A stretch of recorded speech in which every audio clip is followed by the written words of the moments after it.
We can hook you up with our spokesperson. You're not allowed to talk yourself? If you want an interview, you should talk to the spokesperson. Well, have fun. So your leaders don't let you talk yourselves? They've never been to the Soviet Union, Poland, or anywhere in the Eastern Bloc. Look at them. They're like 18 and 20. Come on. And you got these old... Who's that? Why don't you talk to some mainstream Americans? I'm talking to everybody. Okay. Okay, we know where you're coming from. You're looking to No, to make people in Lima. No, sir. We're not mainstream media. We're actually trying to just make a documentary about all the different views that are at the convention. And everybody's been real nice to us, but communists, they always flip out when we try to talk to them. So now it is becoming an issue with them because they're so ridiculous. Documentary on all views. You're very biased. Probably worked for Fox. Yeah, I probably worked for Fox, that's right. Okay, get lost. You only knew how ridiculous that was. I've exposed George Bush for carrying out 9/11. I've exposed Bill Clinton. They all work for the globalists. And the globalists funded you little people. You guys need to wake up. Sir, a lot of New Yorkers have said, and the polls show 80% don't want Bush to have the convention here, but they're doing it. And some people say that he's being opportunistic, trying to associate himself with 9/11. I disagree entirely. I think this is the perfect venue for Bush and the RNC to hold this event. I mean, New York City is a world capital place, big focus in New York from the rest of America, and I think it's a perfect venue irrespective of your party leanings. Have you seen any of the protesters while you've been in town, and what do you think of them if you have? Well, we've seen a few of them. Mostly, of course, they're kept away from the delegates.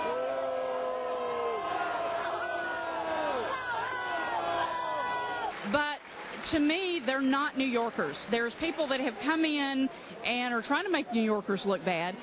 They're a bunch of young kids. I'm wondering how many of those that are out there protesting, one, know what they're voting about, what they're protesting about, and two, are they going to even vote when it comes to the line? A lot of them are good people and have some legitimate issues, and I've seen people who aren't doing anything, whole streets just scooped up and arrested, and then they brought them out to the dock out there in an old condemned building with asbestos, it's admitted, and have 2,000 of them in there, no air conditioning and cages inside a kind of a Guantanamo camp. Well, you know, I don't know of any of those issues and facts. If you're going to protest and you know there's a lot of security, this is just not the way to do it. Protest in another venue other than this. You know, I firmly believe in the right to protest, but this is just not a good place to do it. We've had too much problems in this city to bring more problems to this city. September 11th for a reason as a selling point. This nation was scared to death when those towers went down. The term for it is called waving the bloody shirt. I thought it was manipulative. Get people, appealing to people's emotions rather than their reason. I think they took advantage of a bad situation. So why are you out here? I'm from California and helping your documentary. We're here to protest the protesters. We're here to tell them they're just a bunch of leftist ingrates who are taking advantage of living in America. America is free because people have bled for this country, and we want a strong America, much like we want a strong police department, or we're going to have thugs ruling the streets. We want a strong police, which keeps it safe. We want a strong military, which keeps a good country. Yeah, the same Bible that the president is going to put his hand on that says no same-sex marriage. What are you doing hanging around a bunch of right-wing Christians? What are you guys doing hanging around us? This isn't Berkeley, pal. This isn't Berkeley, buddy. You can't spell Berkeley. How can they leave the borders wide open but then take our liberties? I'm all for closing the borders. Are you kidding? I'm from California. Our hospitals are costing us $80 for an aspirin because illegal aliens are going into our hospitals. I don't understand what the word is. Well, why hasn't Bush done something? Well, I would like to see him do a lot more. a lot more with stopping those people from coming over our borders. I don't know what the word illegal and illegal alien means if we don't stop them. America is a great country. We annihilate our enemies. Would you please get that dog out of here? There are homosexuals here in New York. You're liable to think that's a gerbil on steroids. Let's be more sensitive. Where's PETA when you really need him? If those people are going to be in heaven back there, if those people are the ones who have armaments on their poster and everything, if they're going to be in heaven, I'm ready to go to hell. This New York is a good example, folks, of what you're going to get in your city, this complete control grid, this locked down city where everything is commercialized, whereas you did that bit on your show where they know what you're going to eat before you're going to eat it. You hear about those guys, thought criminals. They're going to blow up something. They have no weapons. Well, and this is the thing, Alex, a lot of these people down here, they want democracy, and it's amazing how they've been conditioned to ask for their own enslavement. It's all they know. They don't understand this is a republic. Look at all of this. I mean, you'd think these people were very informed. Explain the difference between a republic and democracy. Well, I mean, basically, the democracy is mob rule. And what these people don't understand is that if 51%, whether they're corporate, whether they're Bushites, whether they're Mexicans, decide their fate, then so be it. That's what they're asking for. We're in New York, ladies and gentlemen. Streets are jammed. My friend just called me, and he's right there with Michael Moore right now. I mean, all I want is 10 minutes. I want to say... Just tell me, and I'll put it in. Okay, cool. All right, cool. That's awesome. Thanks. Michael Moore is inside there. Now we're going to answer a question. Did Michael Moore expose the truth about 9/11, or did he whitewash it? You know, George Bush has said that anybody that has any connections to Al-Qaeda, should be arrested.